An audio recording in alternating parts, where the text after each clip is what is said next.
Bonjour à tous, bienvenue sur Fan de Couteau. Aujourd'hui, je vous présente des nouveautés de chez QSP, des choses un petit peu moins nouvelles chez QSP. On va dire qu'on reste quand même dans des choses relativement récentes. Le but de cette vidéo, c'est d'essayer encore une fois de situer la marque QSP par rapport à des marques peut-être un petit peu plus connues comme CVV. Je reviens dessus dans 2 petites secondes.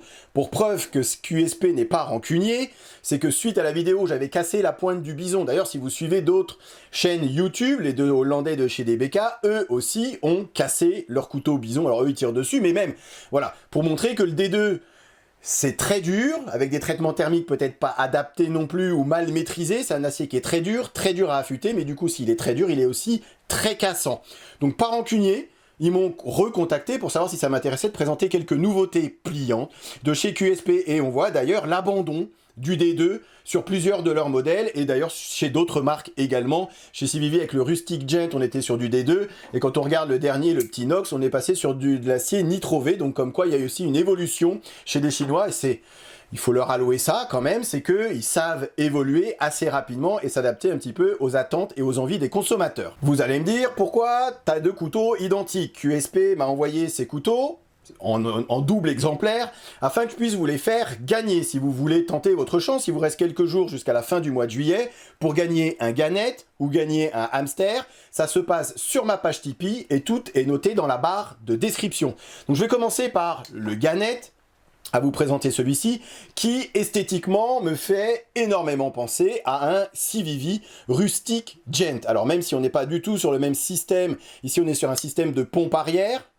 Ici, on est sur un front flipper avec un petit liner lock, roulement céramique quand même, mais esthétiquement, ils ont quand même repris, QSP, l'esthétique du CVV Rustic Gent. Alors que vous voyez, les Chinois commencent à se copier entre eux. Les Chinois copient les Chinois. Vous voyez comme quoi, ils ont aucune limite, même si c'est pas une copie, ce sont pas tout à fait les mêmes couteaux, mais esthétiquement en tout cas, on peut pas nier qu'il y a quand même une forte ressemblance. Ici on est sur des pseudo-mitres en carbone, et le reste ici c'est du micarta. Maintenant c'est très bien fait chez les deux. Ici on est quand même sur un acier D2. Là on est passé chez QSP avec du 154 cm et une finition de lame que je trouve vraiment magnifique. C'est presque un tiré en long, ce que les couteliers amateurs aiment faire et qui demandent quand même pas mal de travail. Ici, pour un couteau, quand même, on est sur du couteau industriel, hein, fabriqué en Chine, bien évidemment. Mais voilà, ça reste vraiment une très belle finition de lame.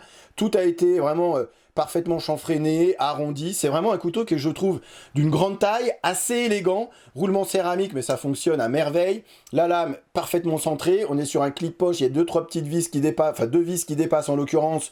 Ça va pas être trop gênant. On est sur un port hyper discret. Par contre, vous voyez que le clip n'est pas réversible. Voilà, c'est vraiment un très beau couteau, et voilà, on n'est plus sur du D2, ici on est sur du 154 cm. Je trouve que c'est vraiment, vraiment un réel progrès, en tout cas en termes au niveau de l'acier, et on peut vraiment rapprocher, voilà, le but aussi de la vidéo, c'est de, voilà, comme je vous ai dit, situer un petit peu la marque, et là on est vraiment sur deux qualités identiques, QSP. Alors celui-ci, le Rustic Gent, il vaut 80 €.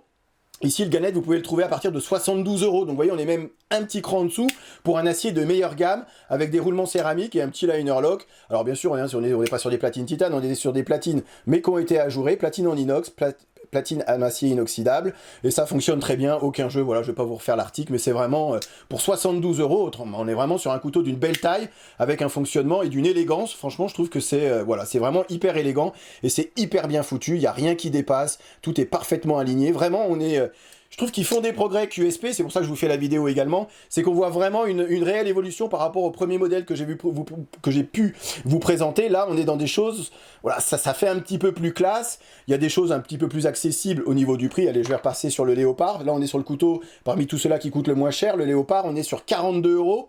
On est sur du 14C28N, donc un acier inox que je trouve vraiment, vraiment adéquat pour un couteau de poche.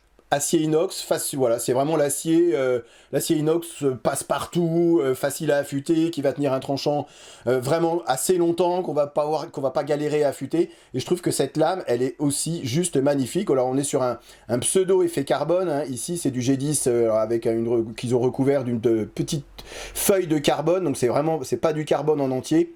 Pareil, hein, vous voyez, les platines ont été ajourées, petit liner lock, roulement à billes, ça fonctionne aussi très bien. Et là on est sur un petit flipper, c'est la limite du flipper et du front flipper. Vous voyez, ça dépasse un petit peu à l'avant, mais ça dépasse un petit peu sur le dessus, et ça fonctionne très bien. C'est vraiment super élégant, très affilé le Léopard. C'est vraiment un petit couteau de poche qui est, voilà, pour ceux qui aiment les lames assez fines, tranchant assez fin, pareil, je reviens sur les tranchants, mais on est vraiment en train de voir une... Voilà, les Chinois, ils font des tranchants de plus en plus fins, et j'aime beaucoup, hein, d'ailleurs, puisque c'est vrai que pour une question pratique, préparation nourriture, encore une fois, mais on n'a pas besoin d'avoir des tranchants super épais, super durables, on est quand même que sur un petit couteau de poche. Celui-ci fonctionne vraiment super bien. Encore une fois, il n'y a rien qui dépasse, vous avez le petit, voilà, le petit clip avec, si, 2 vis qui dépassent, là, en l'occurrence, mais voilà, c'est vraiment très bien foutu. Là, on va passer sur le Falcon. Alors, celui-ci, vous le trouverez aujourd'hui avec une lame en damas pour 135 €. Donc, vous voyez, on peut avoir du damas. Ici, vous avez un carbone, Dimitre en titane. Donc là, c'est un cran forcé qui fonctionne très bien avec le petit nail nick, l'onglet, là où on met l'ongle pour ouvrir le couteau. Donc, cran forcé, hein, la lame ne se bloque pas, mais vous avez une retenue à 90 pour pas vous le refermer sur les doigts. C'est encore une fois, hein, c'est super bien foutu. La lame parfaitement centrée. Vous remarquez que vous n'avez pas de clip poche, puisque celui-ci, le Falcon, est livré avec un très bel étui en cuir. Et donc je vais revenir au Rustic Gen, qui lui aussi ne possède pas de clip poche et est livré dans un très bel étui en cuir. Comme quoi, vous voyez, les étuis en cuir, ça donne des idées à d'autres. Mais je trouve que qualitativement, alors même s'il est beaucoup plus encombrant, hein, celui du QSP, du Falcon, mais qualitativement, c'est quand même, regardez, c'est super bien foutu, quoi. C'est un bel étui en cuir. Est-ce qu'on est obligé de le prendre pour le mettre à la ceinture? Pas forcément. Moi, je le glisse comme ça dans la poche, c'est vraiment, voilà, ça disparaît littéralement. C'est hyper fin, ça fonctionne très bien. C'est vraiment un des rares slip joint, donc couteau à cran forcé, de lame qui ne se bloque pas, que j'aime avoir dans la poche. Je trouve que ça, voilà, c'est vraiment, je vous dis, un des rares, puisque vraiment prise en main, hauteur de lame, on est sur une lame limite Bowie, voilà, je trouve qu'il a vraiment un style celui-ci. Et là, on est sur du S35 VN également, donc un acier que j'aime tout particulièrement, et qui est vraiment l'acier de tous les compromis, des meilleurs compromis possibles. Voilà, c'est vraiment... Et puis quand on regarde l'ajustement de carbone avec allez, on va dire avec la platine titane, encore une fois, hein, je le dis souvent, mais il n'y a pas grand chose qui dépasse, c'est quand même super bien foutu. Donc la version Damas ici que vous trouverez aujourd'hui coûte 135 €. Donc là on est sur des nouveautés, alors je vais vous parler de celui-ci juste en dernier. Là c'est le Hamster, donc c'est un tout petit couteau, mais il est petit, hein, mais il a tout d'un grand. Il embarque dans un petit modèle de couteau, hein, parce que vous voyez ça me tient dans la main, donc c'est vraiment tout petit, le Hamster, hein, d'où son nom. Mais il embarque vraiment toutes les nouvelles technologies, enfin tous les derniers trucs du moment. S35 VN également, on est sur un framelock titane, qui a été ajouré, donc même sur les petits comme ça pour enlever du poids, ils ont quand même fait le travail et donc ça rajoute des manips supplémentaires, donc du prix supplémentaire bien évidemment, mais ont été ajourés. Vous avez donc le frame lock avec un petit insert en acier inoxydable qui vient se caler contre le talon de la lame, roulement à billes céramique, alors là c'est quand même tout petit donc on n'a pas beaucoup d'inertie au niveau de la lame et ça se replie très bien, lame parfaitement centrée, clip titane également.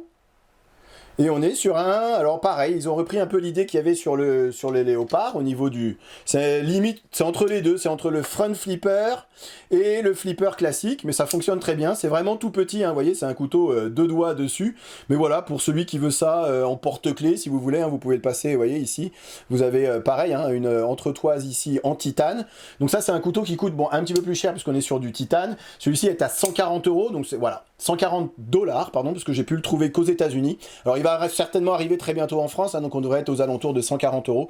Donc c'est sûr que c'est un petit peu cher pour un tout petit couteau, mais voilà, là on paye clairement les matériaux S35, titane, tout a été, vous voyez, ça demande, alors même si c'est fait par des machines, hein, c'est du CNC, mais voilà, ça demande quand même du travail supplémentaire, tout est arrondi, tout a été creusé, voilà, c'est un tout petit couteau, mais qui est vraiment super, super bien fait. Je termine avec la dernière nouveauté qui n'est pas encore sortie, donc c'est peut-être presque une avant-première. Ici, c'est le Penguin, que je vous ai déjà présenté, mais je vous l'avais présenté avec un manche je crois que c'était du micarta façon jean, et de l'acier des deux, et là ils ont amélioré, ils l'ont embourgeoisé, c'est-à-dire qu'on est passé sur un manche en titane, ici c'est un titane qui a été légèrement anodisé, alors il y aura plein de versions de celui-ci, des lames noires, du titane bleu, noir, enfin voilà, il va vraiment y avoir pas mal de versions de celui-ci. Ici on est sur un titane qui est voilà, légèrement anodisé, bleu, violet, c'est très joli. Là par contre ils se sont pas embêtés, ils n'ont pas ajouré les plaquettes, on est sur un frame lock, pareil, donc c'est du titane, avec le petit insert qui va bien, clip titane, et là on est sur aussi du 154 cm. Celui-ci on devrait le trouver aux alentours, je pense, de 100, 120 € maximum, en tout cas j'espère. Roulement à billes, et là d'une fluidité, mais c'est... J'y ai pas touché à la sortie, mais c'est impressionnant de fluidité, ça fonctionne vraiment tout seul et c'est vraiment remarquable. J'adorais le pingouin dans sa version, le penguin pardon, dans sa version originale avec le manche en micarta et l'acier des deux. Mais là je trouve que c'est vraiment une réelle évolution d'avoir du titane, du 154 cm. J'aime toujours autant cette forme de lame, cette prise en main, cette fluidité et cette facilité d'utilisation. Ça sort tout seul. On est sur des détentes qui sont réglées sur tous les modèles que je vous ai présentés à la perfection, des centrages de lame à la perfection. Vraiment QSP, chapeau, ça promet pour la suite. Ils vont nous sortir pas mal de nouveautés et ils vont certainement rivaliser puisque vraiment ils ont une gamme qui est en train de s'étoffer. Les goûts et les couleurs, il y en a pour tout le monde, il y en a pour tous les prix. Vous voyez, on commence avec 40 €, on peut aller sur 120, 140 € pour les modèles les plus chers. Et vraiment, en termes de qualité, pour ceux qui n'ont jamais goûté ou essayé la marque QSP, croyez-moi, sur parole, on se rapproche de ce que Civivi est vraiment capable de faire avec l'emploi parfois de matériaux un petit peu plus nobles. J'irais pas dire que c'est du WeKnife, mais voilà, on s'en rapproche en tout cas, et on n'atteint toujours pas les prix de WeKnife, donc vraiment on est dans du entrée de gamme avec ces modèles-là, et là des modèles un petit peu plus haut de gamme, de par l'emploi de matériaux, mais la qualité et le rapport qualité-prix et la qualité est bel et bien en rendez-vous chez QSP, Quality Service Price. Je vous remercie d'avoir regardé cette vidéo. Si vous voulez gagner un de ces modèles, c'est sur ma page Tipeee dans la barre de description. Je vous dis à très bientôt sur Fan de Couteau. Salut. Présentation, comparaison avec d'autres modèles et test de coupe en fin de vidéo. Comme d'habitude. Ok, allez, voyons voir ce que ça donne. Rasoir. Encore une fois, les goûts et les couleurs. C'est simple et efficace. Je suis faible, j'achète. Il n'y en aura pas pour tout le monde.